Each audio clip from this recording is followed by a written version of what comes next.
മലയാളത്തിലെ മികച്ച തിരക്കഥാകൃത്തുക്കളിൽ ഒരാളാണ് ശ്രീനിവാസൻ.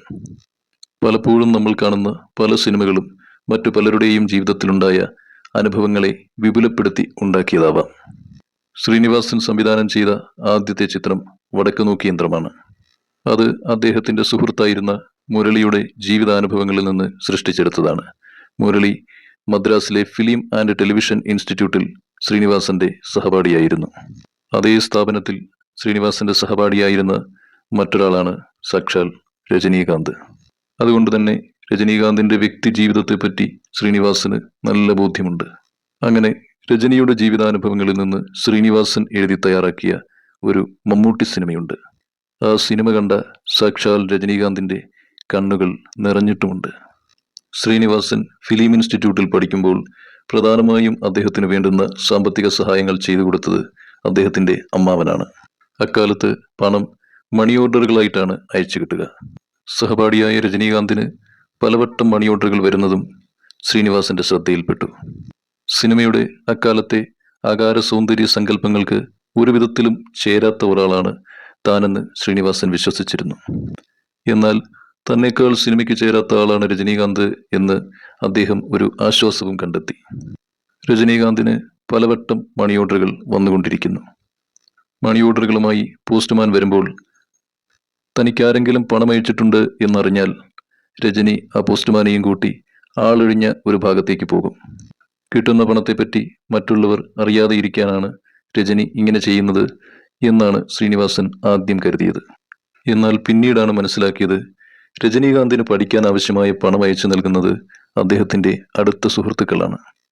അവർക്ക് പണം കിട്ടുമ്പോൾ രജനീകാന്തിന് വേണ്ടി കരുതലോടുകൂടി ആ പണം അയച്ചു കൊടുക്കും. അത് പലപ്പോഴും 1 രൂപയോ 1.5 രൂപയോ ഒക്കെ കാണുകയുള്ളൂ. ഇതൊരു രഹസ്യമായി സൂക്ഷിക്കുന്നതിനാണ് പാവം രജനീകാന്ത് ആരും കാണാതെ മണി ഓർഡർ ഒപ്പിട്ട് വാങ്ങുന്നത്.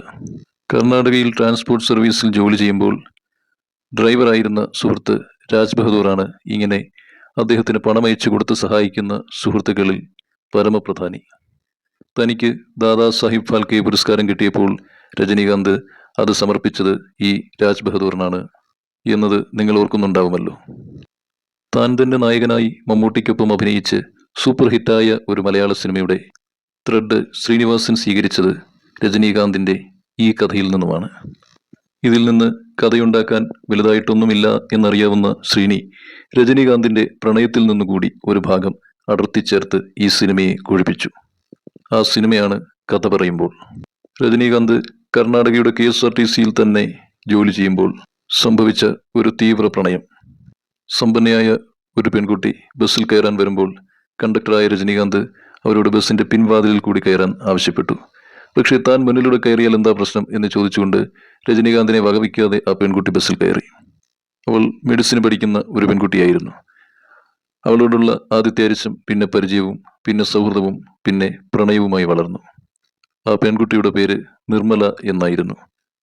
രജനിയുടെ നാടകം കണ്ട് രജനിക്ക് അഭിനയിക്കാൻ അപാരമായ കഴിവുണ്ടെന്ന് മനസ്സിലാക്കി ഫിലിം ഇൻസ്റ്റിറ്റ്യൂട്ടിലേക്ക് അപേക്ഷ അയച്ചത് ഈ നിർമ്മലയാണ്. പഠിക്കാൻ പോകുന്നതിന് വേണ്ടി ആദ്യ ഗഡുവായി 500 രൂപ കൊടുത്ത് സഹായിച്ചതും ഇതേ നിർമ്മല തന്നെ, രജനീകാന്തിന്റെ സ്വന്തം നിമ്മി. എന്നാൽ പഠിക്കാൻ മദ്രാസിലേക്ക് പോയ രജനീകാന്തിന് നിമ്മിയുമായിട്ടുള്ള കോണ്ടാക്ട് എന്നോ നഷ്ടമായി. സമ്പന്നയായ മകളുടെ പ്രണയബന്ധം തിരിച്ചറിഞ്ഞ അവളുടെ മാതാപിതാക്കൾ അവളെ രജനിക്ക് തേടിപ്പിടിക്കാൻ കഴിയാത്ത ഒരിടത്തേക്ക് മാറ്റിയതാവാം. അല്ലെങ്കിൽ നിമ്മിയുടെ ജീവിതത്തിൽ മറ്റെന്തെങ്കിലും സംഭവിച്ചതാകാം. എന്തായാലും പിന്നീട് ഒരിക്കലും രജനീകാന്തിന് നിമ്മിയെ കാണാൻ കഴിഞ്ഞിട്ടേയില്ല. ആപത്ത് കാലത്ത് തന്നെ സഹായിച്ച സുഹൃത്തുക്കളെയൊക്കെ ജോലിയും പണവും നൽകി രജനീകാന്ത് അകമഴിഞ്ഞ് സഹായിച്ചിട്ടുണ്ട്. തന്റെ നിർമ്മലയെ പിന്നീട് എന്തെങ്കിലും ഒരിക്കൽ കാണാൻ കഴിയുമെന്ന് രജനീകാന്ത് അതിയായി ആഗ്രഹിച്ചു. ഇപ്പോഴും അതിനുവേണ്ടി രജനി കാത്തിരിക്കുന്നുണ്ട് പോലും. രാജ് ബഹദൂറിൽ നിന്ന് നിമ്മിയെ വ്യത്യസ്തയാക്കുന്നത് നിമ്മിയെ പിന്നീട് ഒരിക്കലും കാണാൻ രജനീകാന്തിന് കഴിഞ്ഞിട്ടില്ല എന്നുള്ളതാണ്. ഒരു പ്രണയത്തിനുമപ്പുറം തന്റെ ജീവിതത്തിൽ നിർണായക ശക്തിയായ നിമ്മിയെ ഒന്ന് കാണാൻ അഗാധമായി ആഗ്രഹിക്കുന്ന വ്യക്തിയാണ് രജനീകാന്ത്. രജനിയെ നടനാക്കാൻ പരിശ്രമിച്ച രാജ് ബഹദൂറും രജനിയിൽ നിന്ന് അകന്നുപോയ നിർമ്മലയും കൂടി ചേർന്ന് കഥ പറയുമ്പോൾ എന്ന ചിത്രത്തിലെ ബാലൻ എന്ന കഥാപാത്രം ജനിച്ചു. അത് പെട്ടെന്നൊന്നും മനസ്സിലാക്കാൻ കഴിയാത്ത രീതിയിൽ മൂടിവെക്കാൻ കഴിഞ്ഞു എന്നതാണ് ശ്രീനിവാസൻ എന്ന പ്രതിഭയുടെ വൈദഗ്ധ്യം. ചെന്നൈയിൽ കഥ പറയുമ്പോൾ എന്ന ഇതേ ചിത്രത്തിന്റെ പ്രമോഷനുമായിട്ട് ബന്ധപ്പെട്ടിട്ട് ശ്രീനിവാസൻ സ്റ്റേ ചെയ്യുന്ന സമയം. അപ്പോൾ ശ്രീനിവാസനോട് ആരോ ഒരാൾ വന്ന് പറഞ്ഞു, പ്രിയദർശന്റെ ഉടമസ്ഥതയിലുള്ള പ്രിവ്യൂ തിയേറ്ററിൽ രജനീകാന്ത് വന്നിട്ടുണ്ട്. അദ്ദേഹം ഇപ്പോൾ ശ്രീനിവാസന്റെ കഥ പറയുമ്പോൾ എന്ന ചിത്രം കണ്ടുകൊണ്ടിരിക്കുകയാണ്. ശ്രീനിവാസൻ ഒരു നിമിഷം ഒന്ന് ഞെട്ടിയിട്ടുണ്ടാവണം. സിനിമ കണ്ടിറങ്ങിയ രജനീകാന്തിന്റെ കണ്ണുകൾ നിറഞ്ഞിട്ടുണ്ടായിരുന്നു. ശ്രീനിയെ കണ്ടതും ഓടി വന്ന് അയാളുടെ തോളിൽ തട്ടി കെട്ടിപ്പിടിച്ചു. എന്നിട്ട് ചോദിച്ചു, ഇങ്ങനെയൊക്കെ നിങ്ങൾ കഥകൾ എഴുതുമെന്ന് പഠിക്കുന്ന കാലത്തൊന്നും നിങ്ങൾ പറഞ്ഞിട്ടില്ലല്ലോ. അതിന് മറുപടിയായി, ഈ കഥ എൻ്റേതല്ലല്ലോ ആശാനെ, ഇത് നിങ്ങളുടേത് തന്നെയല്ലേ എന്ന് ശ്രീനിവാസൻ പറഞ്ഞില്ല. പകരം പതിവ് ശ്രീനിവാസൻ കഥാപാത്രങ്ങളെ പോലെ ഇങ്ങനെ കഥ എഴുതും എന്ന് അന്ന് എനിക്കറിയില്ലല്ലോ എന്ന് പറഞ്ഞ് ഉറക്കെ ചിരിച്ചു. ശ്രീനിവാസൻ ആരാമോൻ. എന്തായാലും ഈ വീഡിയോ നിങ്ങൾക്ക് ഇഷ്ടപ്പെട്ട് കാണും. അപ്പോൾ ഹൃദയം കൊണ്ടൊരു ലൈക്ക് ചെയ്ത് ചാനൽ സബ്സ്ക്രൈബ് ചെയ്യുക. ഒപ്പം ബെൽ ബട്ടൺ അമർത്തുക. നന്ദി.